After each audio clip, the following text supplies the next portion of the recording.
정치부회의가 쉬는 동안에도 대장동 의혹 관련 수사는 계속됐습니다. 유동규 전 본부장이 뇌물수수 혐의 등으로 구속되면서 검찰의 다음 타깃으로는 대주주 김만배 씨가 꼽히고 있죠. 유 전 본부장과 이재명 지사와의 관계에도 다시금 관심이 쏠리는데 이 지사는 유감을 표시했지만 본인의 책임론에 대해선 분명히 선을 그었습니다. 류정아 상황실장이 속보를 정리했습니다. 네, 이 대장동 개발 특혜 의혹, 키맨인 유동규 전 성남도시개발공사 기획본부장이 구속됐습니다.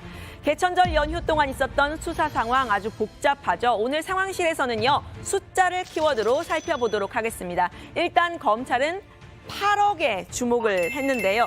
유 전 본부장, 민간 사업자가 이 수천억의 이익을 가져가도록 대장동 개발을 설계한 인물이죠. 이 수천억, 성남도시개발공사의 몫인데 손해를 끼쳤다. 즉 배임 혐의가 적용된 것 외에도요. 화천대유 대주주 김만배 씨에게 5억, 그리고 위례신도시 사업자에게 3억, 총 8억 상당의 뇌물수수 혐의를 받고 있습니다. 대장동뿐 아니라 위례신도시 때까지 살펴보고 있다, 이런 이야기인데요. 이 화천대유 때의 5억은 김 씨와 유 전 본부장 사이에 700억 약정설의 일부라는 얘기가 나왔습니다. 빙산의 일각이죠. 유 전 본부장 측은 이 700억 대화가 오간 사실은 인정을 했는데요. 농담이었다고 했습니다. 700억은 오히려 저희가 김만배 씨와 대화하면서 뭐 줄 수 있냐 농담처럼 얘기하고 실제로 뭐 약속도 한 적도 없고 받은 적도 없습니다. 우리 후배한테도 반 줄까? 좀 주세요 그랬더니 그다음부터는 얼버무리고 안 준 거죠. 그러니까 농담으로 서로 주고받은 거를 녹취되니까 그게 마치 약속한 것처럼 이렇게 지금 돼 있는 상태여서. 네, 그런데 이 8억과 700억 사이의 갭이 정말 큽니다. 그 사이의 숫자들도 있는데요. 일단은 473억입니다. 김만배 씨 등이 화천대유에서 수차례 빼낸 회사 돈의 규모인데요. 올해 4월 금융정보분석원 FIU가 수상하다 지목했던 돈입니다. 김만배 씨는 정관계 로비 의혹 부인을 했었죠. 회사의 운영비로 다 썼다라고 했는데 이 뇌물을 받았다는 유 씨가 구속이 되면서 뇌물을 준 걸로 지목된 김 씨는 검찰의 다음 타겟이 될 듯합니다. 현재 가지고 있는 건 없고 사업을 하면서 시작하면서 빌려온 많은 돈들에 대해서 갖고 일어난 운영비로 쓰였습니다. 네, 그 다음 숫자는요. 화천대유와 김 씨 측은 부인을 하고 있지만 이 350억 로비설 계속 나오고 있습니다. 일단은 이 중에서 이 김만배 씨가 박영수 전 특검의 친척 분양대행업체 대표 이모 씨에게 100억을 건넨 사실이 드러났습니다. 화천대유가 왜 분양대행업체에게 자금을 전달했느냐? 그것도 개인 돈으로 수상하다는 보도가 나온 겁니다. 갑을로 따지자면 화천대유가 갑이고 이 분양업체가 을인 건데 갑이 을한테 100억 원을 빌려줬다는 게 되는 거네요? 네, 그렇습니다. 그 100억 원이 회사 돈으로 비용 처리가 됐어야 되는데 그게 아니고 김 씨가 이거를 개인으로 회사에서 빌려가지고 그거를 이제 이 대표에게 전달을 한 거죠. 네, 박 전 특검 측은요. 이 대표는 촌수를 계산하기 어려운 먼 친척이다, 이렇게 해명을 했는데요. 이 대표의 또 다른 회사에는 박 전 특검의 아들이 3개월간 근무했다는 보도도 나왔습니다. 박 전 특검은 화천대유 고문, 딸은 직원, 먼 친척은 화천대유 물량의 분양 사업을 맡았다고 하니 의혹이 제기되는 대목입니다. 이 473억 중에서요. 83억에 대해서는 도저히 소명이 안 된다, 이렇게 대응을 모의한 정황도 보도가 됐습니다. 노름하고 술 마시는데 83억을 썼다고 하면 가족들이 생활하는데 아무 문제가 없도록 해주겠다. 추징을 당할 테니 대신에 200억을 주겠다. 이렇게 회유한 정황이 등장했다는 보도가 나왔는데요. 만약에 사실이라면 구린 냄새가 팍팍 나는 대목입니다. FIU 금융정보분석원에서 경찰청에다 통보를 합니다. 이상한 자금 흐름이 발견됐다. 83억짜리. 그러므로 이거 수사해라. 그랬더니 경찰서에서 용산서에다가 배당을 했는데 4월에 갔는데 9월까지 뭉개고 있었다가 요게 좀 보도가 되니까 이제서 경제팀에서 지능팀으로 팀을 바꿔서 배당을 한다. 5개월을 뭐하러를 한 겁니까 도대체? 네, 이 천문학적인 액수들의 출처는요. 스모킹건으로 꼽히는 정영학 녹취록입니다. 정 회계사는 2019년에 배당금 문제로 갈등이 불거지면서 녹취를 시작했다고 하죠. 녹취록 중 가장 관심을 끄는 건 13번째 노래방 녹취록입니다. 지분 문제로 다툼이 있었다고 하는데요. 유 전 본부장 측은 술 기운에 정 회계사의 뺨을 때린 사실까지는 인정을 했습니다. 김만배 씨와 정영학 회계사를 중재하던 중이었다고 하는데 이 노래방에서 지분 논의 어쩐지 좀 낯설지 않은 단어들의 조합이죠. 영화에 자주 나오는 장면이기도 합니다. 자, 밀어하자.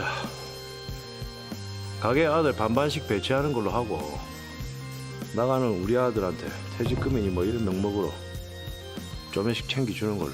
왜? 그래. 나가는 퇴직금 오케이. 내가 업주한테 얘기해가 최대한 많이 들을 수 있도록 신경 써줄게.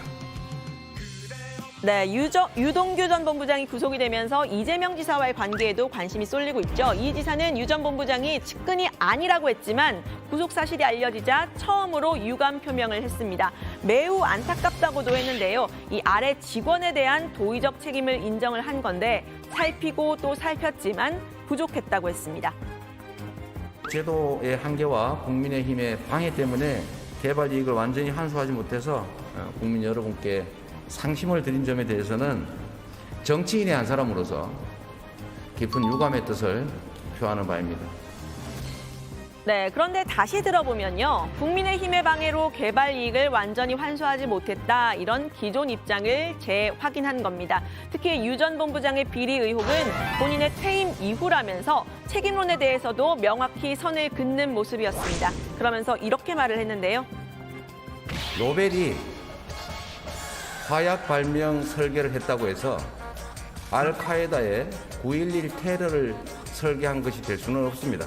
한 전 직원이 그 뇌물 받고 부정행위하면 대통령이 사퇴합니까? 네, 반면에 국민의힘은 이재명 지사의 책임론을 펴고 있습니다. 유 전 본부장이 만약에 업무상 배임 혐의를 받는다면 말이죠. 설계자로서의 이 지사도 자유로울 수가 없다는 주장입니다. 이준석 대표는 이 지사에게 유 전 본부장은 전직 대통령 박근혜 씨에게 최서원 씨 같은 비선의 존재다라고 했는데요. 최 씨 역시 이 유 전 본부장과 마찬가지로 청와대 비서실에 있었던 건 아니다라고 한 겁니다. 최순실 씨 관련된 사건이 이제 터지자마자 그때 연설문 이런 보도 있었을 때마다 며칠 있다가 이제 갑자기 박근혜 대통령이 대국민 사과 이런 표명을 하고 했었죠. 했는데 그 뒤에 이제 고구마 줄기처럼 줄줄이 나왔죠. 그러니까 지금 이재명 그 지사 입장에서는 아직 이제 검찰 수사 들어가고 이제 특검도 해야 되고 눈이 내리기 시작하는데 벌써 쓰고 지나가겠다? 좀 이런 생각인 것 같거든요. 네, 그러니까 이 지사의 이 정도 유감 표시로 넘어갈 일이 아니다라고 이야기를 한 건데요. 이 지사가 성급하게 대응하고 있다면서 설계자로서 책임져야 한다 주장을 했습니다. 한 전 직원과 그런 어떤 대통령의 관계가 아니라 본인이 이 사업의 진척에 대해 가지고 여러 보고를 받고 거기에 대해서 결재를 서명을 한 것이 이제 또 나오고 있거든요. 네, 민주당 역시 곽상도 의원의 아들 퇴직금 50억을 고리로 해서 국민의힘에 공세를 펴고 있습니다. 연휴 동안 아마 정회원 분들도 지나가다가 보셨을지 모르겠는데요. 현수막 전쟁이 벌어졌습니다. 국민의힘이 특검을 거부하는 자가 범인이다라고 하자 민주당은 퇴직금 50억을 아주 크게 쓰고요. 화천대유 투기 세력 돈 번 자가 주인이다라고 쓴 겁니다. 곽 의원은 이미 의원직을 사퇴한 상태죠. 그런데 민주당은 이 아들의 입장문 내용을 근거로 해서 곽 의원과의 연관성을 계속 파헤치고 있습니다. 아들 병채 씨는 퇴직금 50억 원 근거로 대장동 사업지 내에 문화재가 발견이 되면서 공사 지연이 예상이 됐고 이 부분은 해결했다라고 본인이 스스로 밝혔는데요. 이 역시 아빠 찬스가 아니었냐라는 주장이 나온 겁니다. 오늘 문화재청 국정감사장입니다. 국민의힘은 이 주장을 듣고요. 역시 그러니까 특검을 하자 이렇게 맞받았습니다. 문화재청이 이토록 신속하게 업무 처리를 한 이유가 뭔지 대단히 궁금합니다. 이때 박병채의 나이가 혹시 몇 살인지 아십니까? 네, 27살입니다. 1990년생 27살짜리가 보낸 신청서를 문화재청이 대한민국의 문화재청이 청장의 이름으로 이틀 만에 마치 기다렸다는 듯이 허가를 해줍니다. 2017년 이 문재인 정부 들어 초기입니다. 이재명 성남시장 시절에 그 곽상도 의원 아들 건의 문화재 관리 지금 의혹이 크게 일었는데 여기에 대해서도 어떤 답변을 내놓지 않고 있어요. 김의겸 의원께서도 굉장히 의구심을 갖고 우주에 온 기운을 모았다라고 이야기하시는데 청장님, 이 건 같이 그 특검을 하는 게 좋겠다고 생각을 하시겠죠?